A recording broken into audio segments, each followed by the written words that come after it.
Okay, so we've just seen how we calculate current for series circuits. Let's have a look at how we calculate current for parallel circuits and see how that affects the current for basically very similar circuits, or arguably similar functioning circuits. Depending on whether we organize them as series or parallel, they can have very different currents, which of course affects whether we're able to power them or not with our microcontroller or battery or whatever we have. So parallel current.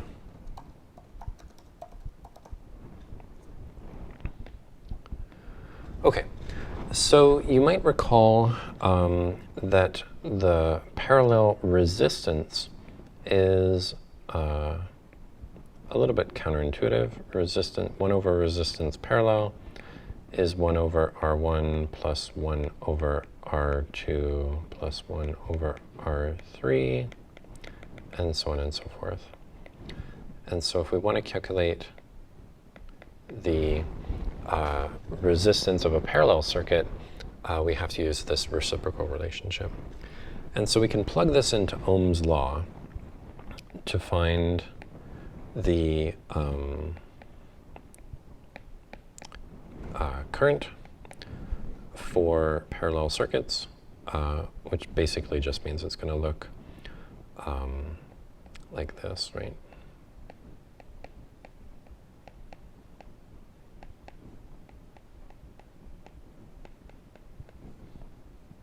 That's supposed to be a dot.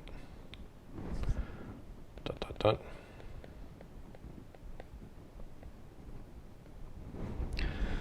There we go. So let's ground this a little bit and consider an actual circuit. And just like the series circuit that we looked at, it's going to have 3 LEDs in it.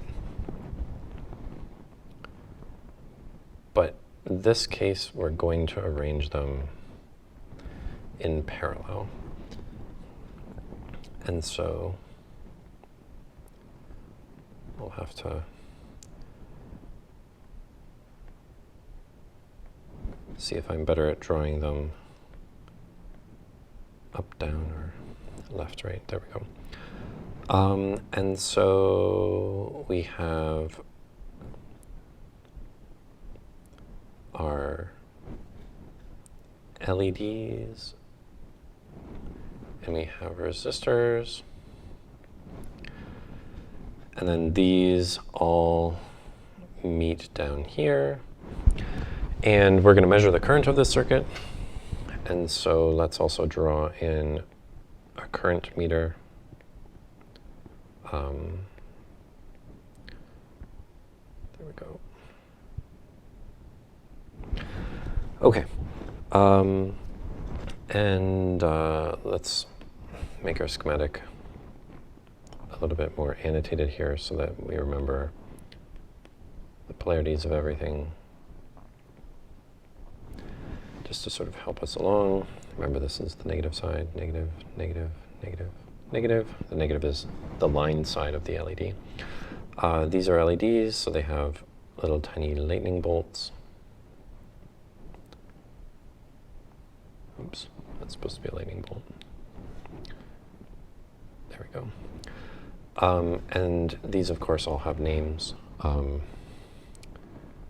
This one's Bob, otherwise known as R1, R2, R3, D1, D2, D3, and so on and so forth. So these are the major broad strokes that we need to consider when we're looking at here, right? And so we can calculate the resistances of, or rather the current of this circuit, assuming that we have a 2-volt forward voltage and a 1,000 ohm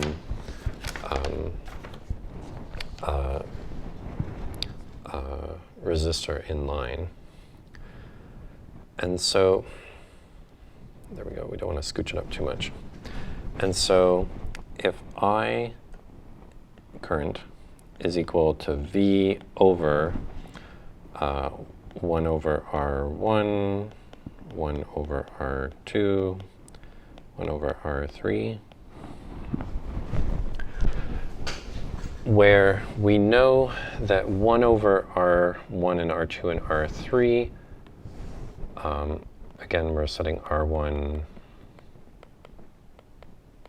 to be equal to 1,000 ohms. Let's get a little bit more space here. So here we have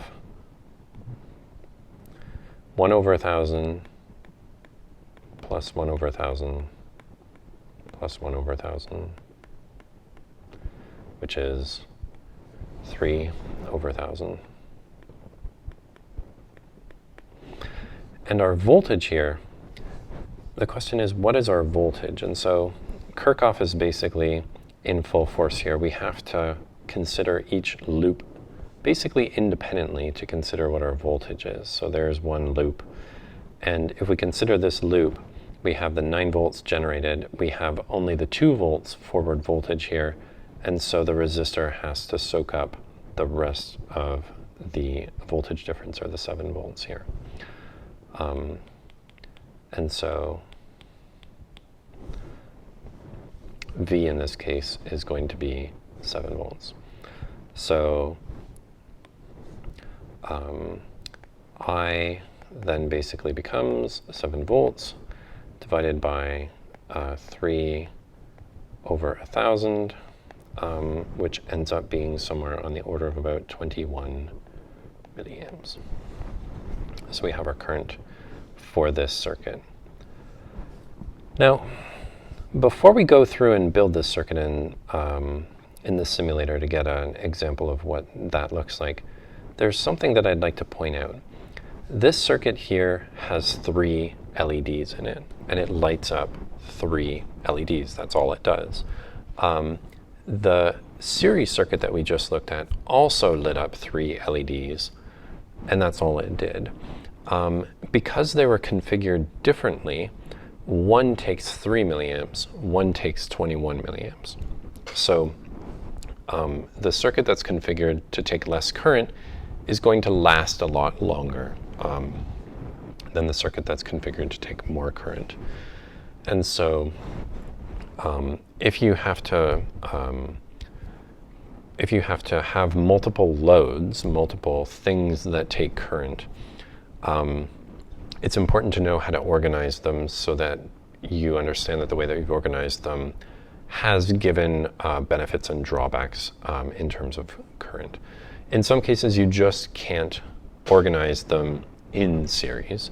So if you wanted to have 10 LEDs all together in series off of a 9-volt battery, there's just not enough power to power them, because each LED takes about 2 volts. If you have 10 of them, that means that they're going to take 20 volts, so you can't just run them all in series. So you're going to have to do some benefits of series and parallel circuits there. And in fact, you could have multiple parallel circuits of multiple series LEDs, and just for the fun of it, I'll draw what that looks like. You might have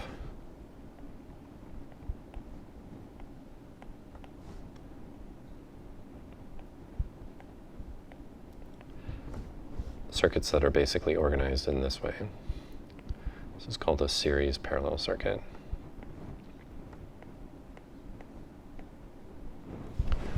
Where you have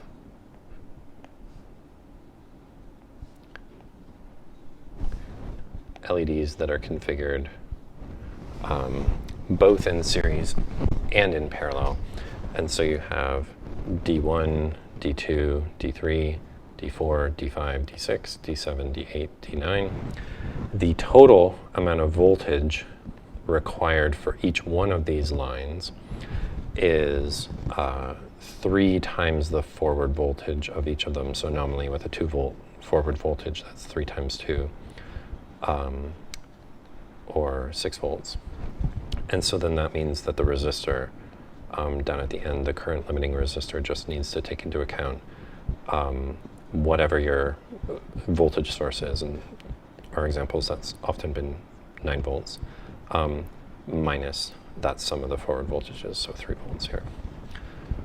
Okay, let's actually build our circuit here so that we can empirically verify, or empirically in simulation, verify that it uses that same amount of current. And so we'll get a breadboard, we'll get a 9-volt battery, we'll get a current meter, a multimeter that's configured to measure current.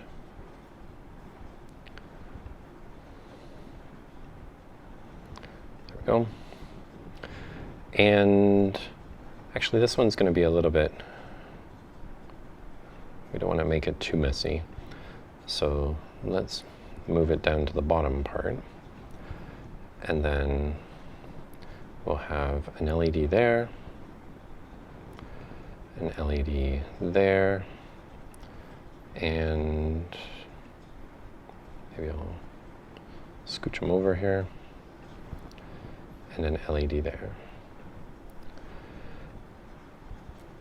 Now the way that we've drawn the circuit, or the schematic I should say, the resistor comes off of the cathode, and so I'm just going to stick the resistor off of each of these cathodes, and we're going to keep it at the default 1K, because that was what we used in our example. A note here, the way that I've configured it, I don't need to use any jumper wires because the resistor is itself basically acting as a jumper wire between the LED and the negative side of the battery, or the ground plane. And so in this sense, we have the battery on here, we have the resistor side of the LEDs on there. Now we need to put it all together. And so if we look over at our schematic, the positive side of the battery goes to the positive side of the amp meter. I'm just going to change this to be red so that we remember what that does. And then I'm going to bring another wire and just sit it right there. And then from each of the LEDs, I'm going to bring over a wire from their anode, from their positive side, to be connected to this same section here. So that this row of the breadboard is basically connecting 1, 2, 3, 4 wires all together. And so functionally what this is implementing on the schematic, I'm just going to draw it over here. What this is functionally implementing on the schematic is it's the negative side of the amp meter and the positive side of the diode. So that's implementing this wire right here, just to help ground that. And then conversely, the opposite side, the negative side down here, this section here is implemented by the ground plane down here, the ground part. Okay, so let's turn this one on. Oops. Let's turn this one on. And there we go. I think we can sneak that down there. And see if we get our 21 milliamps. And sure enough, we do. So that's current in series and parallel circuits. And the thing to remember is that depending on the way that we organize our circuit, it can take very different amounts of current. And if we're designing a circuit to interface with another circuit, for example, microcontrollers, I/O pins, so that we can turn on or off these LEDs, usually those have pretty low current limitations. So for example, a lot of microcontrollers on, for example, the Arduino can only use about 20 milliamps on its I/O pins. And so if we were to put a circuit that had 4 or 5 or 6 LEDs in parallel, not only is it going to consume more power than the series equivalent, but it's going to probably consume so much power that it will destroy the I/O pin on the microcontroller, or maybe even the microcontroller itself. So things to consider.